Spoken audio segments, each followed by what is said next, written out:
E eliminatório para o Mundial CONCACAF está continua outro luna. A seleção de Aruba com a dona holandesa treina na Holanda com o time juvenil e está ganha 3 panadas. Corsau, a direção de Kluivert, uma huelga de fogueio dia 20 de maio contra a seleção de Suriname. Com o time que topa Nicarágua, menos Corsau, estava aí topa Cuba. E ayer tomou lugar conferência de prensa para explicar de feria que tomou lugar dia sábado e domingo na Barranca de Hierba. A feira está dedicada a nosso amigo, o senhor Chico Francisco Odiber, em feliz memória, grande cabalista, grande amigo de sempre, que ajuda a cabalista de nova maneira a mim mesmo para conceder deporte. Nossa põe feira que bom de outro para recaudar fundo para nos ajudar Melanie para seguir sua dedicação de exterior, o feira internacional, uma está representar Aruba dignamente para basta anos e donando fruto o logro bom merecer e bom ganhar e com medalha de ouro e Aruba surgindo na zona internacionalmente. A feira também agora assim dia 9 e 10 de maio.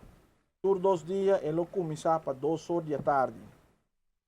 Já sabe, ele acaba ongeveer para banda de 9 horas da noite, qual nós também temos banda musical Upgrade Music, que lo vai deletar e pessoas que visitar nos férias para não pôr los tampia e não baila.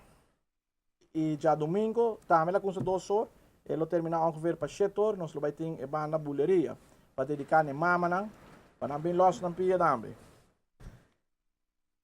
Nós também temos várias atividades durante a feira. Nós também temos Dino Jump, Kids Corner eigenlijk completo, tem face painting, wake up emocionante, também tem tudo isso. Nós também temos fotógrafo que saca portrait, e botar aí al instante, o senhor Amado.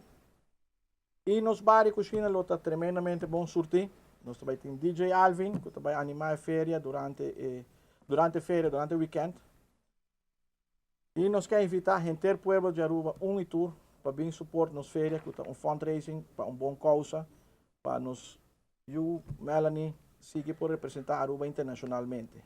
O juez que está encarregado da feria está de Corsau. O juez que nós estamos usando está vindo de nossa irmã Isla Corsau, que está o senhor Antomar Francisca, também profissional que vai demonstrar sua qualidade na mais de uma ocasião aqui na Aruba e no exterior. E me quer dar parte positivo para que nos mecenas de nossa região a oportunidade para tocar parte de algo que para promover também tomar lugar para riba de Brugge. Me competi já domingo de minha categoria de 12/4 e de proprietários juveniles. E treino não sigue bom? Sim, não está bem bom. Combina escola com treino não tour sigue positivo? Sim, esse manque me tem CPI week, agora me acaba com meu CPI, me também treino de viagem, então agora me dou casa para seguir sim. Nós vamos ver de top fim de semana. Sim. Bom, e também para domingo, ele tem diferentes rifas, prêmios para mama nanco tainan, e também ele tem lugar de parquear, também ele tem security, para cuidar do auto, e tem shuttle, caminho para parquear, e babo, evento está tomando lugar. Assim está, vamos ver precisar 2 dias de feria, allá na Barranca de Hierba. De vida, vamos estar preparados para Turcos. Pero coisa, não olvidar quem botata e Kiko a passabo. Mas é dito na holandês, al draagt een aap een gouden ring, is en blijft een lelijk ding. Ronnie? Dank je, cadeautje.